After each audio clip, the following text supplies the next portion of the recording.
अस्सलाम वालेकुम स्टूडेंट्स। हमारा आज का जो टॉपिक है वो रिलेटेड है कि सी लैंग्वेज में जो डिफरेंट टाइप्स ऑफ एरर्स होते हैं। हम पिछले कुछ लेक्चर्स में सी लैंग्वेज का इंट्रोडक्शन पढ़ रहे थे।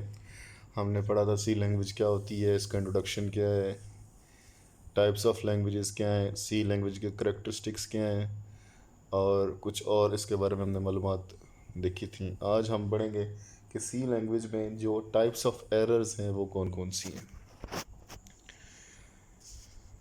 when we come when we compile any C program, sometime it give us a bug or an error. Bug क्या होता है? कोई भी एरर जो किसी प्रोग्राम में हो उसे हम बग कहते हैं। और the process of removing a bug is called debugging. यानी उस बग को रिमूव करना, उस एरर को रिमूव करना डीबगिंग कहलाता है। चार टाइप्स हैं एरर्स की main. Number 1 syntax error, number 2 linker error, number 3 run time error और नंबर 4 लॉजिकल एरर। इसमें जो लिंकर एरर है वो आपके कोर्स में नहीं है, तो सिंटैक्स, रन टाइम और logical error. Usually the errors becomes more difficult to find and fix. अक्सर औकात ऐसा होता है। अब लेक्चर ध्यान से सुनेंगे और आप मुझे बताएंगे कि इनमें से सबसे मुश्किल जो टाइप ऑफ एरर है वो कौन सी है। नंबर 1 सिंटैक्स एरर क्या होता है जी? Syntax error the set of rules. Syntax के बारे में मैंने आपको पहले बताया था। Grammatic rules of a programming language for writing a statements of the computer program is known as syntax of the language. The program statements are written strictly according to these rules. Syntax errors occurs when syntax of programming language are not followed in writing the source code. यानी हर language के कुछ rules हैं। जैसे आप ये देख लें कि इंग्लिश लिखते वक्त अगर क्वेश्चन ख़त्म हो गए तो फिर आपने क्वेश्चन मार्क लगाना है, अगर आपकी बात ख़त्म हो गई तो फुल स्टॉप लगाना है, पहला वर्ड कैपिटलाइज करना है और दूसरे बहुत सारे रूल्स। इसी तरह प्रोग्रामिंग के भी अपने रूल्स हैं, उन रूल्स को सिंटैक्स कहते हैं। और अगर आप उन रूल्स को फॉलो नहीं करेंगे तो सिंटैक्स एरर आएगा। द कंपाइलर डिटेक्ट्स, ये जो एरर है ये कंपाइलर फाइंड आउट कर सकता है। इसकी एरर्स की लिस्ट आपको कंपाइलर बता देगा। यानी आप जब प्रोग्राम रन करेंगे तो कंपाइलर इन एरर्स को फाइंड आउट करके आपको उनकी लिस्ट दे देगा। Compiler reports a proper error message about the errors. The compiler does not compile a program that contains syntax error. The syntax errors are easy to detect and remove. जो compiler है वो compile करता है। अब compile करने का मतलब ये होता है बेटा कि ट्रांसलेट करना, उसको मशीन लैंग्वेज में कन्वर्ट करना। हाई लेवल लैंग्वेज को मशीन लैंग्वेज में कन्वर्ट करना कंपाइल करना कहलाता है। और अगर उसमें सिंटैक्स एरर होगा तो कंपाइलर उसे कंपाइल नहीं करेगा। The syntax error are easy to detect and remove. अगर सिंटैक्स में एरर्स आ जाए तो उन्हें डिटेक्ट करना और रिमूव करना ईजी है। In C program there can be many causes of syntax error. For examples, C के अंदर तकरीबन हर लाइन के आखिर में, जिस तरह आप इंग्लिश में फुल स्टॉप लगाते हैं, यहाँ सेमी कॉलन का सिंबल लगता है। ये सबसे पहली एग्जांपल जो लिखी है, missing semi colon at the end of statement. Missing यानी डेलीमीटर। अब डेलीमीटर होता है ब्रेसिस। ये करली ब्रेसिस को हम डेलीमीटर्स कहते हैं। ये एक डेफिनेशन आप यहाँ पे नोट कर लें कि अगर कोई पूछे डिफाइन डेलीमीटर तो आप कह सकते हैं कि the starting and closing bracket of program the curly braces is called delimiter. Incorrect spelling of any keyword. देखें जी, कुछ अल्फाज उसके अपने डिक्शनरी के अल्फाज हैं, उनके स्पेलिंग आप गलत नहीं कर सकते। अगर आप उनके स्पेलिंग गलत करेंगे तो वो आपको सिंटैक्स एरर दे देगा। तो आपने अगर उसके कीवर्ड्स यानी उसके अपने डिक्शनरी के जो अल्फाज हैं उनके स्पेलिंग गलत लिखें तो वो आपको सिंटैक्स एरर दे देगा। Using variables without declaration. अगर आपने कोई वेरिएबल इस्तेमाल करना शुरू कर दिया लेकिन उसका तारुफ नहीं करवाया होगा तो वो इस चीज़ को माइंड करेगा और वो आपको सिंटैक्स एरर दे देगा। वेरिएबल्स मेमोरीज होती हैं जिनके अंदर आप डाटा स्टोर करते हैं। मज़ीद जो है वो मैं नेक्स्ट लेक्चर में आपको कुछ इंपॉर्टेंट डेफिनेशंस होंगी, वहाँ इनको मैं डिटेल से एक्सप्लेन कर दूँगा। यानी कि आप कोई भी वेरिएबल डिक्लेयर कराए बगैर अगर आप यूज़ करेंगे तो वो इस चीज़ को माइंड करेगा और सिंटैक्स एरर दे देगा। Syntax error are the easiest to find and fix. सबसे आसान है। Over the years, compiler developers have worked hard to make compilers smarter so that they can catch errors at compile time that might otherwise turn out to be run time errors। ठीक है, compiler उन्हें वक्त पर ही आपके सामने पेश कर देता है ताकि आप वो एरर्स रिमूव कर सकें। फॉर एग्जांपल ये एक स्टेटमेंट दी गई, simple statement not terminated bye semi colon, यानी ये जो स्टेटमेंट लिखी हुई है प्रिंट एफ वाली, ये लाल लाइन से ऊपर वाली जो लाल लाइन हाईलाइट हुई है, इस लाइन के आखिर में सेमी कॉलन आना चाहिए था, तो वो सेमी कॉलन उसने नहीं लगाया हुआ, तो इस वजह से उसने क्या किया है, वहाँ पर एरर दे दिया। जी स्टूडेंट्स, ये एक और एरर है, using a variable before it is declared. ये दूसरी टाइप ऑफ जो मैं एग्जांपल दे रहा था उसमें मैंने आपको बताया था कि आप किसी भी वेरिएबल को इस्तेमाल करें और उसका तारुफ ना करवाएं।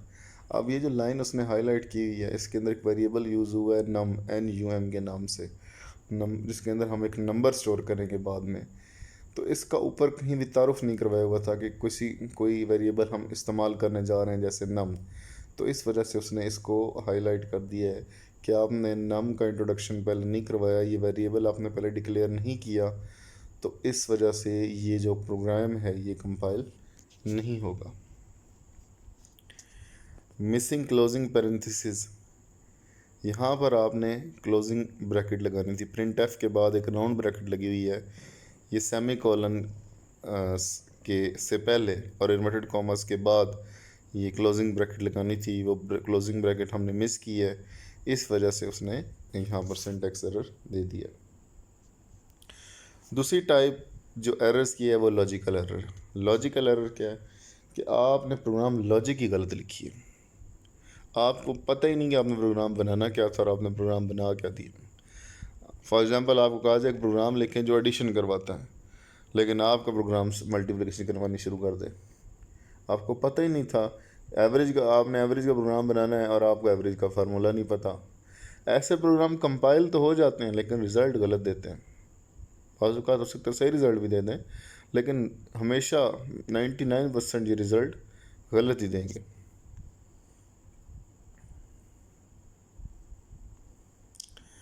The errors in the logic of a program are called logical error. The compiler cannot detect logical errors.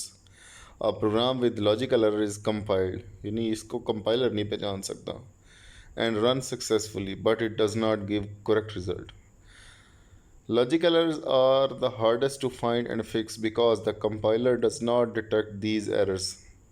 There is no indication of error when program is executed. कभी भी नहीं आपके पास ऐसा रिज़ल्ट आएगा कि एरर है इसमें, प्रोग्राम रन हो जाएगा, रिज़ल्ट भी देगा, लेकिन रिज़ल्ट गलत होगा। द प्रोग्राम में produce correct results for some inputs, बाज़ का ठीक भी है लेकिन मैक्सिमम ये रॉन्ग आउटपुट्स देगा। मैं इसकी एग्जांपल आपको अभी नेक्स्ट दूंगा। अब ये आपके सामने एक प्रोग्राम लिखा हुआ, the following programme has a logical error in the third print of statement, ये जो हाईलाइट हुई है इसमें अब देखें, गौर करें मेरी बात पर, तो हमने करवानी है एडिशन। क्या करवानी है? एडिशन। आप देखें प्रिंट एफ और उसके बाद दो वैल्यूज़ के दरमियान प्लस का सिंबल है, लेकिन जब हमने आउटपुट यहाँ शो करवा रहे हैं तो मल्टीप्लाई का सिंबल। अब हमने करवानी एडिशन है और करवा हम मल्टीप्लिकेशन रहे हैं। अब देखें जी, अब हमारे पास रिजल्ट्स हैं। अब कहता है जी एंटर फर्स्ट इंटीजर, आपने 2 एंटर किया, एंटर सेकंड इंटीजर, आपने 2 एंटर किया, तो 2 + 2 = 4। ठीक है, अब 2 + 2 भी 4 है और 2 × 2 भी 4 है, यानी कि इसमें आपका अगर आपने एडिशन का प्रोग्राम बनाया है और एडिशन का प्रोग्राम बनाया है लेकिन करवा मल्टीप्लिकेशन रहे तब भी रिज़ल्ट सेम आएगा, यानी 2 और 2 को मल्टीप्लाई करें चाहे ऐड करें रिज़ल्ट 4 ही आना है।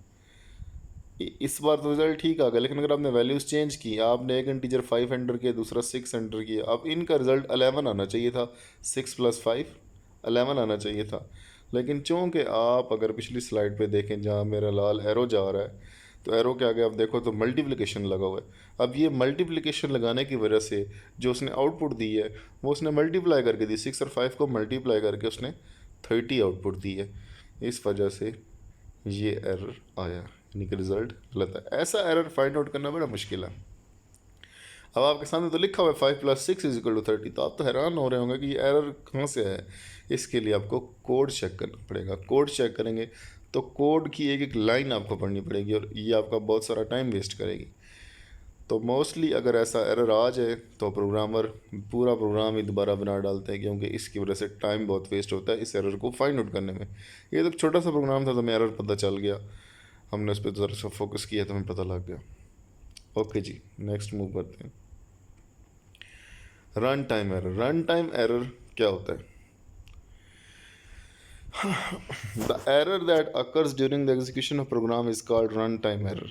These types of errors may occur due to the following reason: when the program attempts to perform an illegal operation such as dividing a number by zero, ऐसा काम जो in real sense possible ही नहीं है। For example, मैं आपको कहता हूँ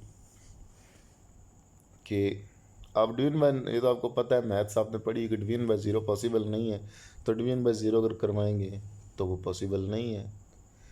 आपने डिवीजन का प्रोग्राम लिखा हुआ है, सिंटेक्स भी ठीक है, उसका लॉजिक भी ठीक लिखा हुआ है, आपका रिज़ल्ट सारे ठीक आ रहे हैं, लेकिन जब आपने डिवीजन बाय ज़ीरो करवाई तो वो रिज़ल्ट नहीं आएगा, क्योंकि डिवीजन बाय ज़ीरो पॉसिबल नहीं है। दूसरी बात, if input data given to the program is not in a correct format और input data file is not found in the specified path. For example, मैं आपको कहता हूँ रूम नंबर 30 में जाएं और रोल नंबर 10 को बुला के आएँ। आप पूरी बिल्डिंग घूमते हैं और रूम्स ही 28 हैं, तो रूम नंबर 30 में आप जाएंगे कैसे? यानी मैंने आपको जो पाथ स्पेसिफाई किया है, जो फाइल की लोकेशन स्पेसिफाई की है, वो एग्जिस्ट ही नहीं करती। आप प्रोग्राम लिखते हैं और वहाँ पर ऐसा वेरिएबल रखते हैं, यूज़ करते हैं जो है ही नहीं। जो आप वैल्यूज़ उसको या पाथ बताते हैं वहाँ पर वो फाइल है ही नहीं, वो जगह ही नहीं है, तो वो अल्टीमेटली एरर दे देगा। If the hardware problem occur such as hard disk ख़राब हो गई है, डिस्क फुल है, या कुछ और एरर्स वगैरह आ गए। When a runtime error occurs, the computer stops the execution of program and display an error message. To find the source of runtime error in a program, usually a software called debugger is used. Debugger debug से निकला है, debug का मतलब होता है error remove करना, तो debugger क्या हुआ? एरर रिमूव करने वाला। ये एक एग्जांपल दी गई है कि enter the first integer, enter the second integer, division perform करवाई गई है, रिज़ल्ट गलत आ गया है। इस टाइप ऑफ एरर में जो है प्रोग्राम वो कंपाइल भी हो जाता है, कंपाइल करके रिज़ल्ट ज़्यादा बार ठीक आता है, मैक्सिमम टाइम्स, लेकिन एक आध बार ऐसा ज़रूर आ जाता है कि रिज़ल्ट गलत आए। डिवीजन बाय ज़ीरो पॉसिबल नहीं है, इसलिए ये एरर दे देगा, ऐसे रिज़ल्ट दे देगा कि भाई ये एरर आ गया है और इस वजह से रिज़ल्ट हम नहीं आपको डिस्प्ले कर सकते।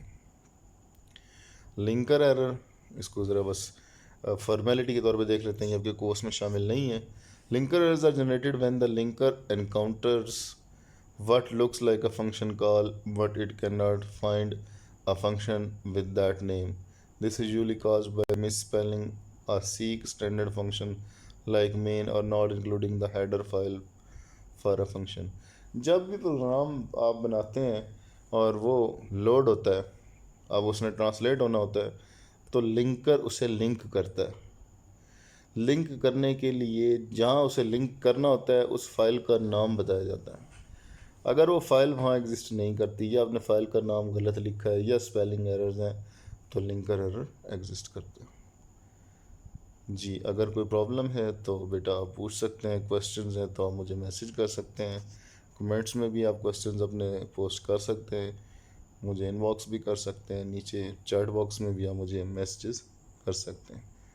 Thank you very much.